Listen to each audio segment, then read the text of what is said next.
Welcome back to the deep dive. Today we're jumping into some really profound ideas about identity, about selfhood that we've found in our source material. Pretty dense stuff. Oh, it is. It's philosophical, and it really asks you to fundamentally shift how you think about who you are. It's a complete pivot, really. I mean, instead of focusing on all the noise, your memories, your biography, your achievements, that constant loop in your head, these texts introduce us to something they just call the dot. And that's our mission today, right? To unpack the whole conceptual world of the dot, this quiet presence. And understand why, according to our sources, it's the fundamental reality. It's what's underneath that loud, effortful identity we spend our whole lives building. That tension right there, that's the core paradox, isn't it? It is. We invest so much energy, mental and emotional, into organizing around identity. That Yeah. story we tell, that sense of coherence. Who we are, what we're responsible for. Exactly. Yeah. But the material is really clear that identity is not the foundational thing. Yeah. It's actually built on something else. So the dot is the actual foundation. It's described as the quieter presence, something that is sensed rather than recognized. Mm. And I find this part fascinating. The text guarantees its stability. It says it remains intact whether identity feels stable or fractured. Right. It doesn't need your story to be going well. It's just the unchanging base layer. Which is why it's so easy to miss, I guess. It doesn't shout. Exactly. And it tends to become visible only when our usual, our mental structures start to loosen up a bit. Like in those unexpected moments of quiet. Yeah, think about when you're just standing in line or you've just finished a huge task and there's that sudden unplanned pause. Or when you're just so completely exhausted that you can't maintain the performance anymore. Yes. The effort just drops away. So it appears when something steps aside, not when we summon something new. But if it's always there, why do we miss it so constantly? The material is very clear on this.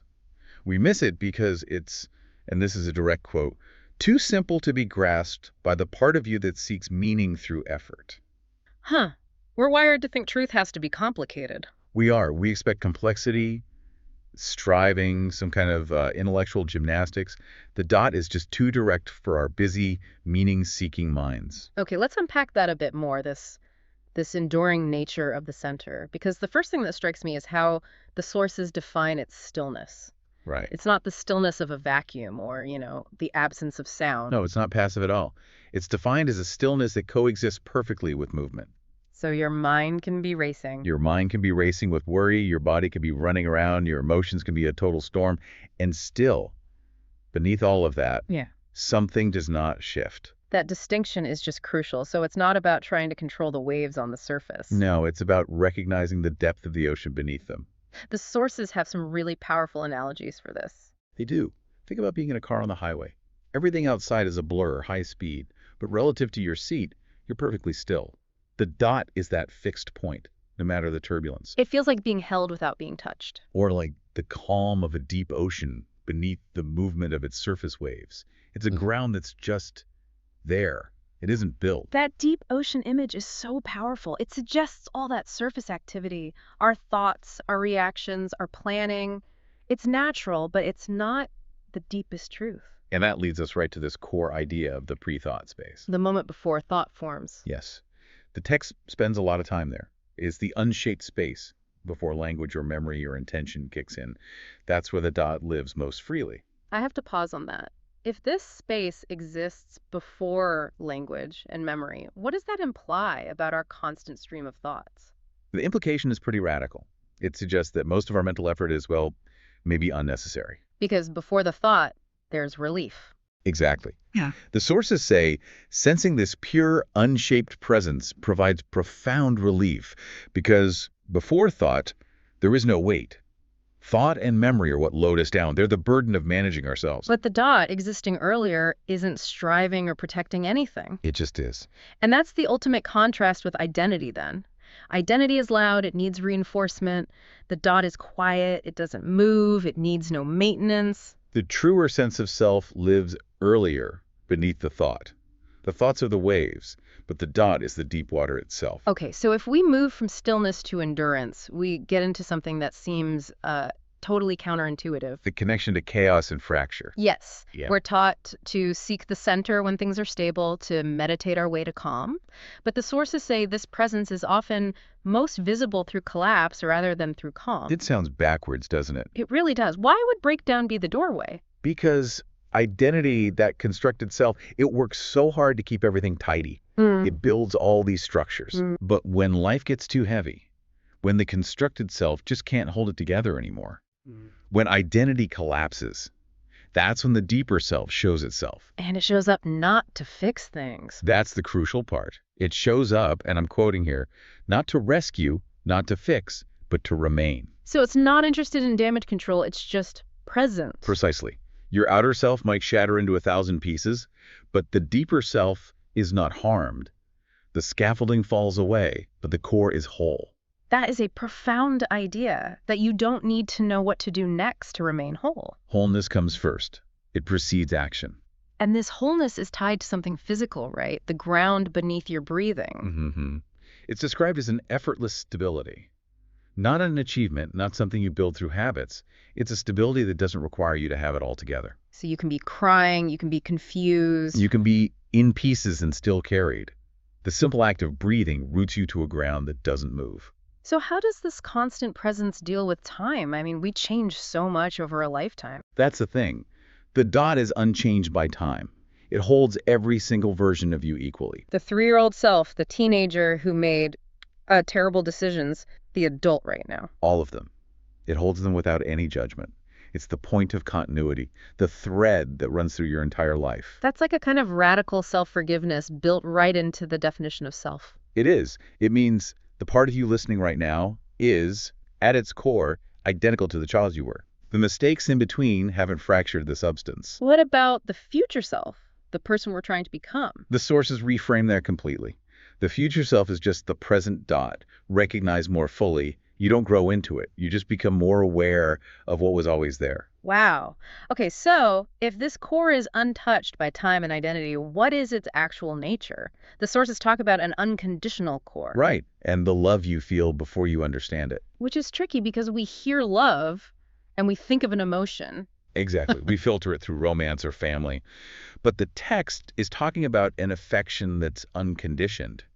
It's older than both thought and memory. It's like a background radiation of affirmation. Not an emotion that can run out, a state of being. Precisely. And the direction is key. It's not directed at you, like you're receiving validation. It radiates from you. You're the source and the receiver at the same time. And it doesn't depend on you being worthy or calm. Not at all. It's the quiet presence beneath all of that. This has to connect to self-worth. It does. It generates what the sources call the whisper that says you are enough. Not a motivational poster you have to look at. No. It's your origin speaking. It's older than thought and completely untouched by failure. And the sources say this doesn't lead to stagnation, which is what I think people would fear. Quite the opposite. It leads to radical honesty. When you know you're enough, you stop grasping. You move from a place of ease, not desperation. You don't have to protect yourself so much. And this foundation is also non-judgmental. It can hold our contradictions. It can. It sits at a depth where separation does not make sense. It holds the dark and the light, the shadow parts we deny, and the shiny parts we show the world. It doesn't ask you to choose a side. It's not interested in moral categories like good or bad, optimism or despair. Wholeness, in this view, isn't the absence of darkness. It's the space that can hold all of it. So contradiction is just a sign of depth. A sign that you're bigger than the simple boxes you try to fit yourself into. Okay, let's make this practical. It's Tuesday morning. The inbox is a disaster. How does a person actually locate this dot? The sources point to the body. They call it the field inside your chest. So it's physical? Its most physical form, yes. It's the realm of pure sensation. Your breath, warmth, a feeling of openness or maybe tightness. It is the body's most honest witness. It's pre-verbal. So we don't have to chase some mystical experience. We can just tune into a sensation that's here right now. Yes. The text says this field widens when you soften and contracts when you brace. It's like a thermometer for truth and safety, long before your thinking mind catches up. It's the easiest access point. It is. And it's a portable presence. The whole idea of stillness inside movement means you don't have to stop what you're doing to find it. It coexists with speed and chaos. Which is such a powerful, usable insight. It means The dot isn't some retreat you have to go to. It's the recognition that something essential about you is not tied to the environment. You carry it with you. You carry that stillness into every difficult meeting, every painful conversation. The dot doesn't shrink when you feel small. It remains constant. And what happens when we start to see this in other people? Usually we're just interacting with their identity, their job, their opinions. When you glimpse the unbroken center in someone else, when you see their dot, the recognition bypasses identity and story. The surface stuff just fades away. It does. But does that make us passive? Like we just have to accept whatever people do? No, on the contrary. It creates this really powerful, gentle compassion. You start to recognize how much people forget about themselves in order to survive. You see their effort, their striving. And it gives you this protective clarity. Paradoxically, it lets you set really clear boundaries with confidence.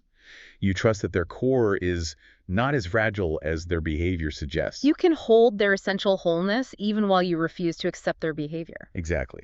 Which brings us back to that ultimate truth from the material. The dot does not break. It was never made of anything fragile. It's the part of you that has survived every single moment you thought you could not survive. To sum it all up, it is unbroken, untouched by time, untouched by story. It's the quiet center that continues without needing to be seen. And it's the part of you that does not need to be understood in order to be whole. That idea that wholeness comes before understanding, that is such a relief. We spend our lives trying to assemble our worthiness. Trying to earn it through self-knowledge and effort. Yeah. The sources say you can just skip that step. Which brings us to a final, maybe challenging thought. The sources mention animals who live in this original coherence. They don't question their worth. They just participate. So the challenge for the listener is, what Since this quiet presence is already here, and you can't earn it or improve it, the question becomes, what unnecessary effort can you stop performing in your daily life? stop performing? That's a powerful way to put it. Like what? Well, stop trying to manage your appearance, to maintain an identity you think others need. Stop judging your own emotions as good or bad. Stop trying to manufacture calm. Because the return to the center happens when the search itself relaxes. Yes. The deepest knowledge from this deep dive is that the way to remember the quiet that was never lost is simply to stop striving for the quiet you already possess. Find that moment where the effort stops and the ground that was always there becomes visible.